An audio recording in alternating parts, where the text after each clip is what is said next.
Our dreams and fantasies of what this radio show is going to be. I'm Dan Soder. Nothing more than just an orgasm of comedy. Constant moaning with laughter. One part awesome, one part giggling. Great comedy bits from people you've seen on Comedy Central. I'm going to be the new Jason Statham of radio. I told you I was going to go back there. I never wanted to. You're the only one crazy enough to think of a plan like this. We're the only ones crazy enough to help you. From the SiriusXM studios in New York City, Comedy Central Radio presents The only show on SiriusXM with spinning rims. The Soder Show. Now, here's your host, Dan Soder, and special guest, Big Jay Oakerson. Welcome to Scary Stories on Sirius Radio. It's probably mid-October. Satan is your friend. Yeah. Welcome to Dan and Jay's Haunted House Radio.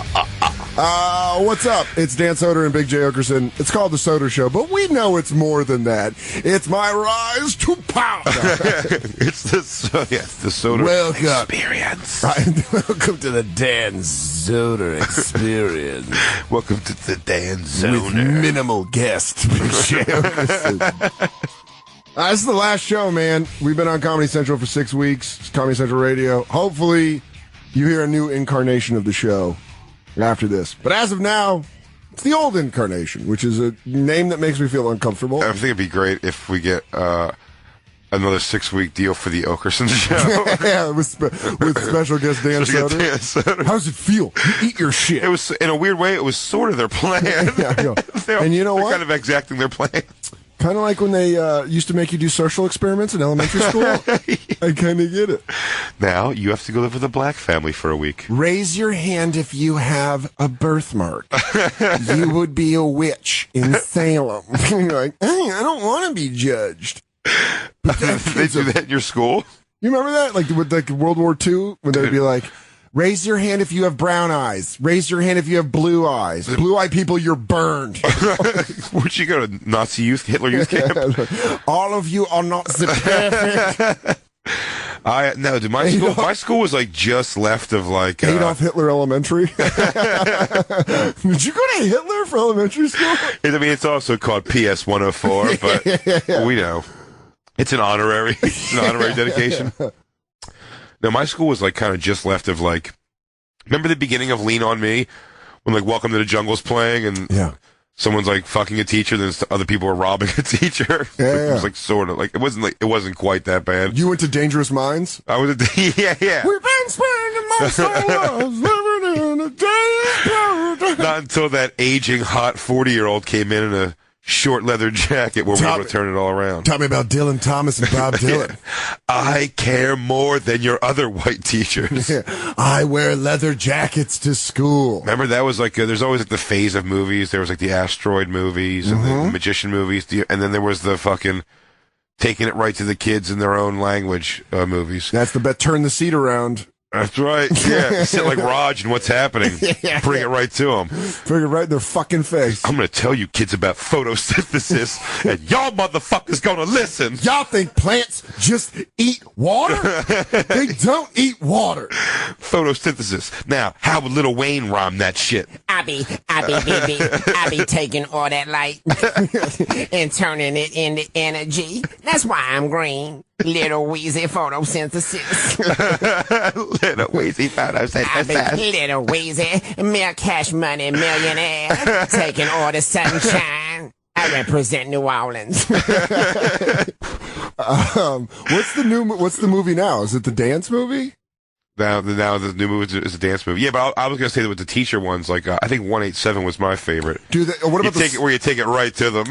Bullshit! I'm calling The Substitute. Tom Berenger, get some. Yeah, Tom Berenger was pretty great. He murdered children. He did, but 187. He almost murdered a kid. 187 was terrifying. 187 was terrifying because he went so far as to When's the last time we saw an urban bow and arrow attack? If you recall, he put like knockout juice. That's what I'm going to call it. Knockout juice in a syringe, and put the syringe on the end of an arrow and like shot an arrow into the kid. Samuel L. Jackson was the teacher. And Clifton Gonzalez. That's who it is. Yeah, that guy's great. So good. You know, a great movie he was in when I was younger that I loved, the comedy. Did you ever see The Stoned Age? Yeah, where they drink all the fucking, what's the beer that they... Shit makes me hork. Yeah. It was, tall. That's not Talls. Ox 45. Ox 45. Yeah, dude, I remember The Stoned Age. I love that movie. That chick, the payoff, man. That chick is super hot, and they show her naked. Yeah, totally naked. To this day, the reason I love "I'm Burning for You" by Blue Oyster Cult is because the redhead kid walks in. I'm burning. Yeah, but the redhead kid walks in because that was pretty great. Remember the cool guy goes, "Listen." He goes, I got that girl to say she's going to give you a blowjob. I told her you're all fucked up from when you were a kid, so she's going to blow you. And he comes up in the room, and she's laying there, and her titties out, yeah. Yeah, right here. And I'm Burning for You is playing, and I was like, wow, what a great tune. Can someone, if we do have fans of the show, someone find that on DVD and email it, and mail it to us? Yeah. And then we'll get high and watch it. Oh, yeah. And do director's cut. I'll absolutely do a director's commentary on that. And we'll put it on SoundCloud, and then you can sync it like fucking Pink Floyd in Wizard of Oz. Dude, I'm telling you right now, if we get a show that goes regular, I think we offer bonus material of us doing director's commentary on such things as The Stoned Age. Nick Cannon's special. Nick Cannon's comedy special. You get to hear Jay and I's complete thoughts about it. That is completely fresh to us, too. What else do we have to watch? What a bonding experience Nick Cannon's been for us. I mean, he really brought us closer together. We went to go watch him live together. I saw NC live. Me and you saw him at Governor's. I felt a little bad going with such ill intention. You know what's so funny? I was there last weekend, which when this airs will be 6 months ago.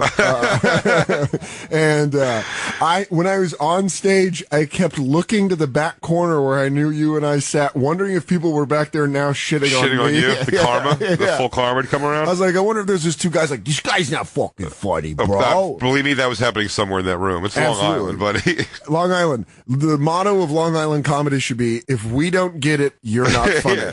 What do you mean we can't talk? Yeah, I want to talk to the comedian. He said he had a question and I wanted to answer it. I spent $40 on a steak. I can't fucking talk. Now you guys suck. You guys don't know funny. Is Dawn Herrera coming back here? You guys book all these dumb young comics. I don't like this shit. And there's no matter what, when those ladies. Whenever they get kicked out, whenever they get kicked out, oh yeah, they are just fucking crispy, dude. They're original recipe skin. Bitches be burnt. Just a bunch of fucking freckle tits running around, and just uncomfortable. But those, whenever they get kicked out, without fail, 100% of the time, when they're questioned about it outside, they always go, "We're just fucking laughing. We get kicked out for fucking laughing too loud. I guess you can't laugh anymore." But they do the thing where they talk over the crowd to you, and they see you, and they go, "I don't know why they kicked us out. We were trying to help your show. We needed help. You weren't doing that good. We needed your help. We needed to help you." They laugh through their conversations because that's just how we laugh. What do you want to do after this? Oh my God! I can't believe that Amber died. You're like, what? Oh God, I forgot to DVR America's Got Talent. I think my husband has fallen out of love with me, and that's why we sit so far apart at comedy shows. Yeah, so I was just looking the whole entire time like, there's just two people probably trashing me right now. Do you know how many started a slow clap at a Nick Cannon show. Remember that? Because he was pontificating the way he do. Wasn't it, by the way, wasn't it something that shouldn't have gotten, he goes, look, races are divided. He goes, there's a lot of separation between the races. And I just went. And then everyone picked up because they thought, because what happened was you perfectly pulled it off. Because to set it up, what he had said is he's like, we can end racism. We can end racism here tonight. Races are divided, white and black. And then everyone's like, yeah, he did say end racist. And then it's just, dude, I thought I was gonna have a fucking brain aneurysm. I was laughing so hard, I was like, I'm gonna die right here at a Nick Cannon show. Man, what a moment when we were at my house, at my mom's house, man. We just watched that first Nick Cannon special, man. We just what a pure laugh. What a genuine, Mariah Carey was right when she tweeted out. He's killing. My man killing it like I told y'all's. Yeah, and we're like... By the way, that's because her fingers are the black half of her. Yeah, she's like... What up? My boo killing it. My boo just dry, yeah. Her feet are completely white. If she took with her feet, they'd be like, Nick Cannon is making hilarious jokes on stage. Left foot, right foot, left foot, right foot, left foot, right foot. This is how her we hands walk. are going, oh, yeah. I'm all up here with my fingers pointing. His feet are like, left foot, I've got a corn. I love doing corny white dude voice. I need a corn cushion because I make responsible purchases. What do you fellas mean you're going to go down and party? Oh, man. All right, well, you're listening to this I love Soder that Show. we're playing Tracy Morgan. Yeah. It plays right into that. It's going to be perfect. Here's a bit from, easily one of our favorite comics, Tracy Morgan. It's the Soder Show. Comedy Central Radio, Sirius XM 95. Now, back to the Soder Show with Dan Soder and special guest Big Jay Oakerson. Comedy Central Radio, Sirius XM 95. That was Tracy Morgan. This is the Soder Show. Comedy Central Radio, Sirius XM 95. I'm Dan Soder. That's Big Jay Oakerson. Just talking comedy. They put us on the front page of Sirius XM saying LOL at all this stuff. And here's what I don't like. It's my face is on it, so it makes it look like I'm saying, like, come LOL at all this stuff we do. Give me real bitch voice. You're the face of Sirius XM comedy. Did you find out? I found out now that our tweeting is completely wrong. It's its own faction. I don't know if I'm on board with that. What do you mean? Sirius XM comedy. At Sirius XM comedy is the Twitter that we should be hooking into. I mean, dude, it's our last show. I know, but Gil said to me that he didn't know about some of that fantastic feedback we've been getting. Our boss, a.k.a. your dad's best friend's name. Where's Dad? He's down drinking with Gil. He and then gets in eventually he trouble. goes, where's Dad? He's on the road. He goes, why is Gil here? Is Hanging out with Mom. Is Uncle Gil going to live with us now? Is Uncle Gil moving in? He's just staying here for a couple weeks. I like when Uncle Gil stays over because I get to stay up late and watch the Tonight Show. Oh, dude, my mom was dating, man. She used to really want me to go into my room. And I was such a scared kid who would find 30 reasons to come out.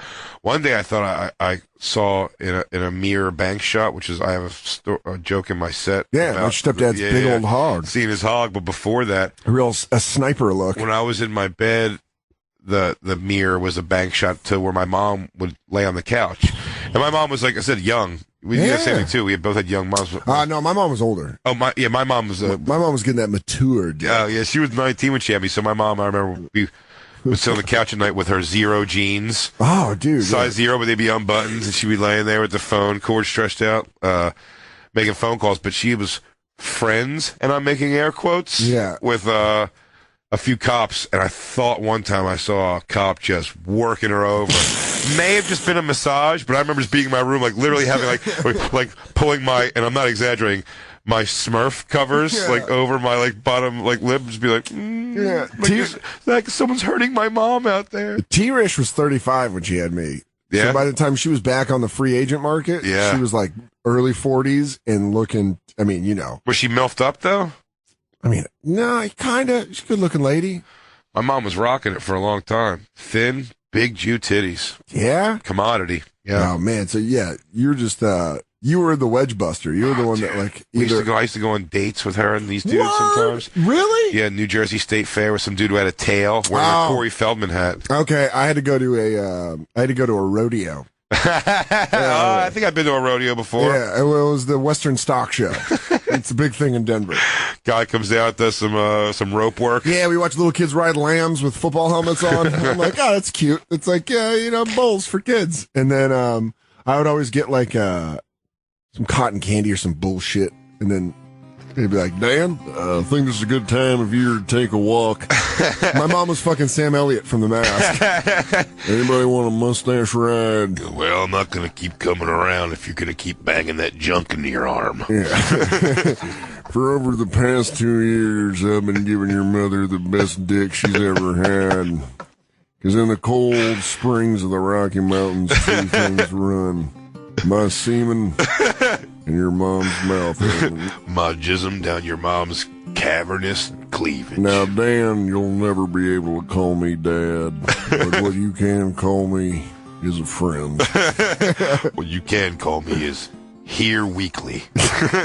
And I'm going to stop by whenever my other ex-wife isn't breaking my balls. You're not, I have a son too, but he's older. That's what they always used to say. Now, you're probably wondering if we've had sex in your room. The answer is a big yes. I'm going to tell you right now, your dinosaur sheets made me pop something awful. And explosive semen.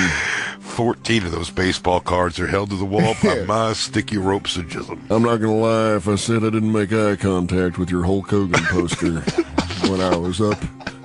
Give your mom the deep dicking that woman deserves. So come on down to Colorado. We've got single dads. Well, they're good enough to give your mom a little taste of home. Denver, Colorado. 3 biker dicks for every gal. Sitting on faces all day long. See you later, everybody. Stepdad rides off. Oh, serious. He just comes by and picks my mom up like a cowboy. throws her stomach down across the road. Mister! I'm just a fucking dirty-headed child. Oh, shit. Yeah, dude, my mom, like, went to the Western Stock Show. Dude, I remember, like, I think I've told you a story, like, when I was, like, my 6th birthday? Must have been my 6th or my 7th birthday. I watched my mother kill my father. I watched her take his life. God. I watched her take his life with her cold, bare hands. 7 years old, Tim Burton's Batman came out. She got me a utility belt. Big get. That's good momming right there. It's a big get. What she didn't tell me she was going to get me is a drunk boyfriend on my birthday morning. Getting a little handsy after they had too many mimosas. Really? Dude, it was the most awkward. Really? So I'm like, all right, guys. Like, I almost, at 7 years old, I'm almost like, you guys want to take it in the other room, or? My dad's the champ of the awkward shit with me. The girl I lost my virginity to, we went out to a diner. Yeah. I mean, I was like 17 at this point, and she was like 22, I think. Hilarious. Yeah, and and she was a cute chick. Damaged.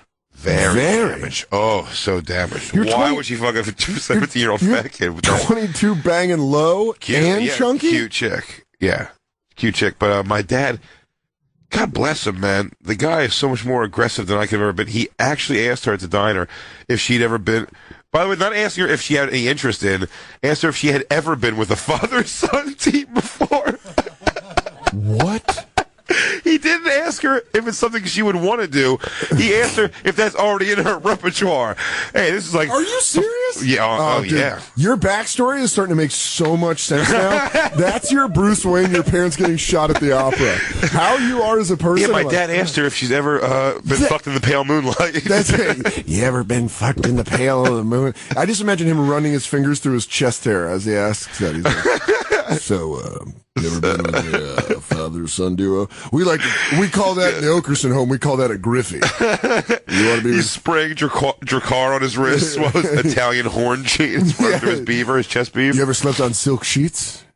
Dude, the first time he met my daughter's mom, she was... Way to whiten that one up. Yeah, right. We were, I don't know what this... Baby's mama, what would you ever say? Oh, right, sorry. But, we were still together at this time, and she was going out dancing with a friend or something, and she had like, her titties were like pushed up or whatever. Yeah. And he was... Right on the town, too. But he was sitting in the back seat. He came in the town. It was like the first time I'd seen him at this point for probably about a decade. Yeah. And we're driving. It's the reunion tour. She had just met him, and we're dropping her off for this place to go dancing, and then he's going to go with me to my shows. Already kind of awkward. He's already made mention to the London fog jacket he took off layaway in about 10 minutes of being with me. And then he's got to bring up the hits. Yeah. So then we're driving, and he's sitting in the back seat, and he goes, you're uncomfortable with her going out dancing dressed like that, huh? But like being like, funny, complimentary. Mm-hmm. He goes, you're all out there. He goes, and he just leans in between us in his head like a sitcom. He goes, "You have amazing breasts, by the way," and just falls back into his seat, and everyone's like, "Ha! That's my dad." Dude, he kicks that shit up a notch. Oh, dude, he's the deal. Were you there the night he came to town and we were telling? No. He would like always up the ante on the store. We were just sitting around. It was the same night. Yeah. And we ended up at the bar around the corner from Broadway Comedy Club here in the city. Barcelona bar? Maybe. Yeah. And Giannis Papas was there and Nate Bargatze. Yeah, There was a bunch of us. it was definitely Barcelona bar. I don't know where I was. And we're standing there and we're all just telling like road fucking stories. Yeah. And then my dad just wants to like try, but his were always go like one step, two. He goes, "Me and 3 guys murdered a hooker in Rome when I was in the Navy." Like, shit like that. Like, oh. We kidnapped that little girl from that factory. And, He's like, "Me and your Uncle Tommy had sex with a girl one time, and we did it in a kitchen where we had no heat, so we fucked her by an open oven." Oh, God. Yeah, you guys are telling fun, innocent stories. He's like, "Do you want to know what a body sounds like when it hits the bottom of the well?" Like London broil slapping a counter. Fuck, it's the Soder Show, Comedy Central Radio, Sirius XM 95. I'm Dan Soder, that's Big Jay Oakerson. We're going to take a break. We'll be right back. Now, back to the Soder Show with Dan Soder and special guest Big Jay Oakerson. Comedy Central Radio, Sirius XM 95. It's the Soder Show, Comedy Central Radio, Sirius XM 95. I'm Dan Soder. That's Big Jay Oakerson. And you just heard our good friend, Rachel Feinstein. Feinstein. Lovely lady. Funny. She is lovely. And a good girl. She's the best. She's like one of my favorite people to see whenever I walk into a club because I know she's going to trash me and I can trash her. She's the best at trashing. She's a very she's too wholesome. But she's not, though. No, she's not, but she is, though. She's not doesn't have a lot of like horror stories. No, not at all. She doesn't have any dirt on her. Which is like, makes her different as a comic, I think, which is like kind of good. It's not just like a girl doing like, which Yeah, I mean, if funny's funny, but I mean, like, whatever your subjects are, but she's not really like a. She doesn't have to, like, in any way kind of whore it up to make it funnier. Yeah. She's just got, like, if she could run for Comedy Senate and we wouldn't have a dirty campaign on her. Oh, speaking, did you see in the fishbowl here is Paul Ryan downstairs? Yeah, dude. They wouldn't let us walk up the stairs. We had to take the elevator. You're like, "Hey, dude, he didn't win the vice presidency." Yeah. That guy's a fucking zero. What does he do now? He's got a book. That's why he's here. He just yells about, well, he took some weird stances, man. People hated it. He hardlined. He hardlined way too much. He was the one who was like, conception starts when the man thinks about tits. Well, that's impossible. Then I am guilty of baby murder. When a man sees tits, life begins. Yeah. When the girl gives her area code of the phone number, it should be illegal to even think about abortion. Conception starts at winky face. A winky face emoticon. Do you think he believes that? Do you think he himself? I think he believes in some of it, but I know that the machine is pushing him to say most of that shit. Isn't it so, like, crazy? Because you get these confused people in Montana who are like, everything's going to the liberals. And then you're like, yeah, dude, no, he's just I watched this basic shit. I watched a Pauly Shore special today called Politics, where he goes to speak to some Washington politicians. Oh, man, I bet he really shows them what's up. Pauly Shore, our finest comedy ambassador. Everyone calls him the new Bill Hicks. He gets, what's the Michael Steele? Is it Mr. Shore Goes to Washington?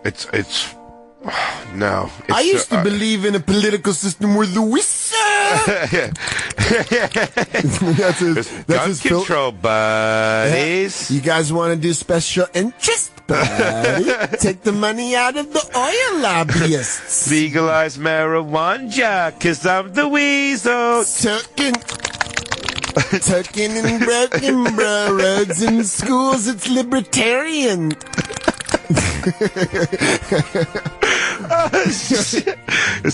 My new education platform, buddies. Buddy, what about voting regulation, campaign reform, refinance regulation?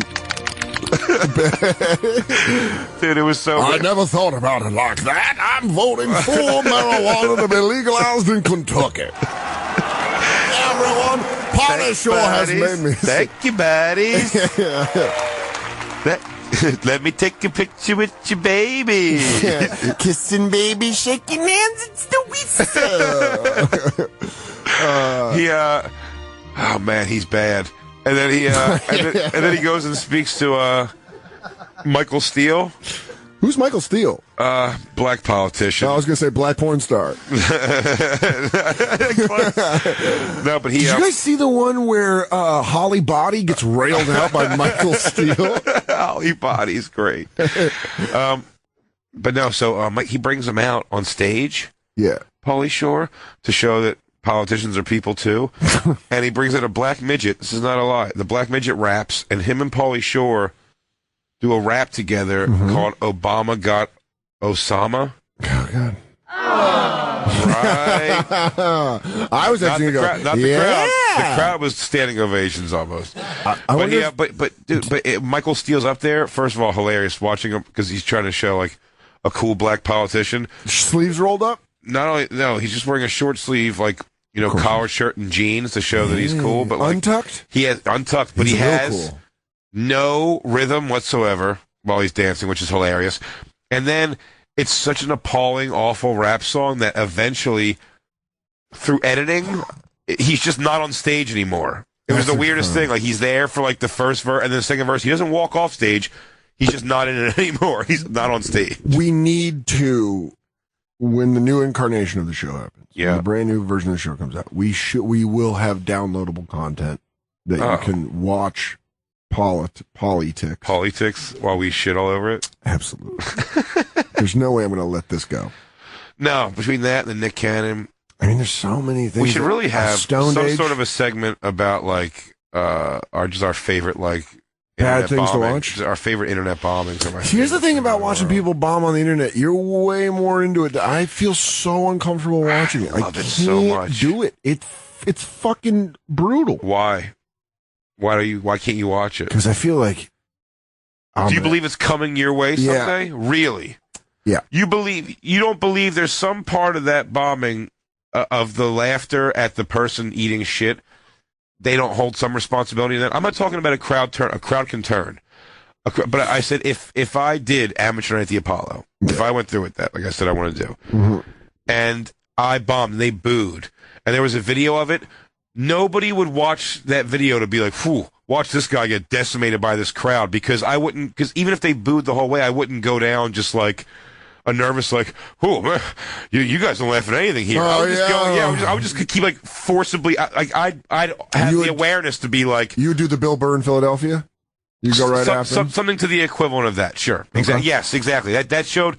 That's why you knew Bill was ready to pop. That skill set that he was able to display there to not be panicky and counting the clock and still going the full time because he could have bailed early. Yeah. They wouldn't have docked his pay. I think most people that show. I was on Bobby's podcast and he told that story and he said I think a lot of people did bail, but of course, yeah, they were booming like they booed like Arrera, like a hometown hero. Yeah, one of the legendary Philly comics. Yeah, so it's like they were just being like animalistic. So So watching it's very hard to watch. So watching, especially when it's like a TV clip of something. Yeah. Someone's for TV. I laugh at it because I think there's some responsibility. By the way, I did TV well before I should have with BET's Comic View 3 times before I ever should have been on television. I was on television, and I was pandering so hard to a black crowd that I did well on those shows, which would be funny in its own right. But if I bombed on it at that time, if I was bombing on those shows, I would have eaten shit on TV because I wouldn't have known how else to do it, and that would have been equally laughable. So I don't have like a, it's okay to laugh at them, not me. I happen to luck out on those early appearances. Do you have those sets? They got to exist. They have to exist somewhere. Dude, my first one. Can I write BET? Please, because I'll tell you what, if you could find my first one, unironically, my pant leg on my jeans is rolled up. I'm wearing something very baggy, and I'm pretty sure I get down to my underwear on television. I am going to find this. Yeah. And we are going to play all of your sets. Oh, please. And we are going... BET's Comic View, thrice. and I'm not going to tell people which set it is. But we're going to do a giveaway if they correct. And again, this is if Sirius renews us and gives us a show. If it happens, I will find your BET comic few It has to. appearances. They changed hands over there a lot, but it's still BET. So I mean, like they have. We're going to go to the vault. I'm going to go down to Hotlanta. I think it's in D.C. It's in D.C. I'm going to go down to Merlin. Outside of D.C. and Merlin. They go, what you here for, Bama? I'm here to find Jay Oakerson's lost tapes. What? Y'all about to get dirty up in here? Hurt. I'm going to hurt. You about to get dirty up in here? I'm going to find these sets and, oh my God, I can't wait to listen. I believe you'll find them. I think I can find out too. If we get renewed, I will have the gumption to find this. I will fuck like Daniel Day-Lewis and Laszlo Mohegans. I will find you. I will find you. I'm gonna fucking get it, dude, and it's gonna be great. We're gonna play a comedy bit from one of our best friends. Oh yeah? Yeah, we're wrapping up on the last show, dude. Really? This is the wrap? No. We have one more. We're gonna do a bit, then we're gonna come back and wrap it up. Okay. Oh, this is nice. That'd be great. This is then we can talk about our homeboy from Philly. Yeah, it works out perfect. You're listening to the Soder Show, Sirius XM 95, Comedy Central Radio. I'm Dan Soder. That's Big Jay Oakerson, and this is one of my best friends, one of your best friends, my roommate, indeed. And one of the funniest guys out there, Mike Vecchione.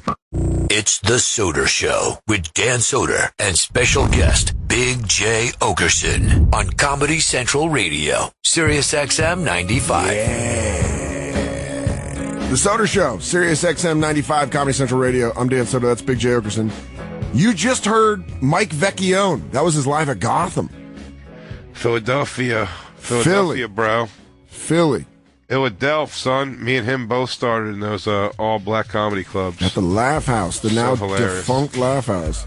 Are y'all ready for your next comedian? Are y'all ready for your next comedian? Well, this guy looks dangerous with his hands and also with tickets. Give it up for Mark Vecchione. The first question you get at any black comedy club before you go on. What song you want to come out to? Yeah. I don't know, man. I'm just going to say turn it off. Ace of Base, The Sign. I ain't got that on vinyl, son. Oh, Pharrell, the remix, though? You want that Warren G remix on it? I saw the song. It was so amazing, man, how many comics, like, in those open mics, like, you had to have this certain song because they had, like, a bit about the song. You know what I mean? DJ, hit that shit. One more time, put that on. Now, right there. He talking about busting up all inside a bitch. And that shit crazy. That's how you get them babies. Now, I got kids. I got some badass kids. Y'all got kids. Y'all got kids. Now, you got your kids. You need to whoop your kids' ass.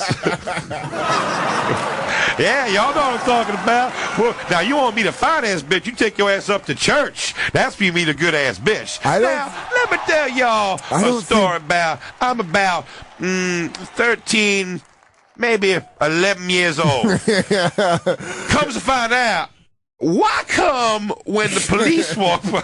Dude, here's the thing about that people don't realize about you is because I do an awesome black guy impression. You do the most. Well, there you have it, world. You do the most amazing black comedian. You do all the bits perfect, and I know that there's like touchy people that are gonna be like, I'm gonna do a white guy voice. Hey, that's not fair. Why is he? He's being racist. But here's the thing about Big J that people don't realize is this motherfucker came up there. It's like you were a studio musician at Chess Records or like Motown. Like, oh, I played with all that. I remember Smokey used to be in here. Smokey would say, turn the damn thing off. But you come up and Hall Notes came through. Them boys got rhythm. They can play. But it's just funny to listen to you because you know all that shit perfectly, and your backstory is I mean, the Laugh House in Philly. Oh man, we did so many. Just these you, goofy Kurt rooms. DeRosa, Vecchione. Yeah, I mean, there's like a lot of solid dudes. And the thing, and what you had to do, and then not to mention like Toure, Kareem Green. Sure, what you had to do. Well, Kareem's not from Philly. Oh yeah, he'd go down there though. Right? Yeah. What you had to do to survive that was stuff because Kurt was great because Kurt Metzger just always had great jokes, man, from the get-go. He was like a good joke writer.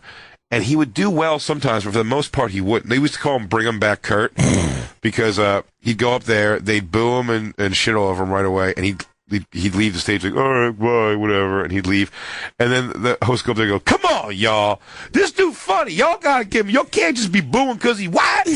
We going to give him one more go. Come on, Kurt, you can come back. Bring him back. We're going to bring him back one more time. Everybody clap it up for Kurt. And he'd go back and he would do better. Thank you. Hey, thank you. But no, not even. He didn't even have that kind of like Well, Kurt confidence in his push, but like, but everyone else, like, Kurt was the only one who didn't really pander. Like the rest, like he still does. DeRosa, no, he still doesn't. I'm saying, but DeRosa, yeah, but no, none of those people you're talking about pander anymore. But I mean, like, I right away I said I'm wearing FUBU jerseys and doing all, I'm going like, you can't have superheroes up in the hood, and then cut to me doing like, I'm not exaggerating when I'm doing like double Dutch with Spider-Man webs. You know what I mean? That's like, it's ridiculous. Yeah. I have Spider-Man lands, and I go, Keisha, you can't be bothering me. I got superhero work to do. Say, do that thing, Spider-Man. And then I do it's a double Dutch joke. And it would. Level that bitch. I had 300-pound black chicks on the other show like, why don't you ever come home, my ass?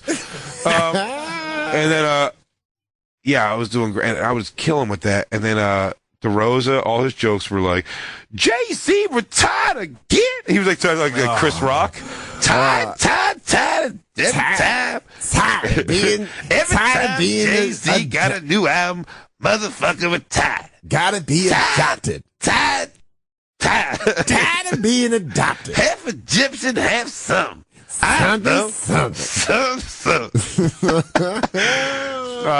And then, we didn't even fucking... Vecchione would... 6 weeks we didn't play any DeRosa. You know what, though? That's the promise of a new show. But you know what, though? He kind of deserves it. Prick. Vecchione used to, and we will have to have him on to tell this story, because Vecchione used to put a bag puppet on a microphone stand and read it a poem. Bag puppet on the mic stand. Oh, yes! And reading a poem.